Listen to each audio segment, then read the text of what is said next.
د دوه ټکو لالچي لکه وچه پاڼه ویسي د ځینو خلکو خو ایمان هم مرداباد او خبره چې اصولو کې دننه نه کوي. رحیم دوستانو الطاف حسین ارمان یم او یو پیر بیا تاسو ته د ایفز ټي وي نه بالکل نیغ په نیغه مخامخ یم. ته امید لرم چې تاسو ټول به روغ جوړ او خوشحاله وئ. نن را سره بیا تاریخ صاحب ولاړ دی، د هغه نه به یو څو شعرونه اورو. راځئ چې واورو. السلام علیکم، ډېره مهرباني الطاف صاحب او حضرت علي صاحب. تاسو ته مینوالو ته د سراج الدین سراج صاحب دا یوه قطعه او بیا یو غزل ډالۍ. په هغه ځای کې ناسته نه کوم ساه مې وځي چې په چا ښه نه لګم یا را باندې ښه نه لګي. نو دا غزل تاسو ته ډالۍ. د شکل نه د هر شي د قیمت اندازه لګي، د شکل نه د هر شي د قیمت اندازه لګي او گفتار نه د سړي د شخصیت اندازه لګي. د شکل نه د هر شي د قیمت اندازه لګي، گفتار نه د سړي د شخصیت اندازه لګي.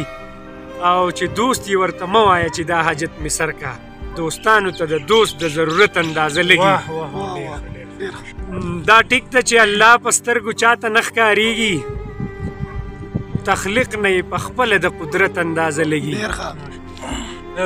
دا ټیک ده چې الله په سترګو چاته نه ښکارېږي، تخلیق نه یې په خپله د قدرت اندازه لګي. او دا نن چې د دنیا سترګو کې غني غني کېږي، د دې نه د پښتون د اهمیت اندازه لګي.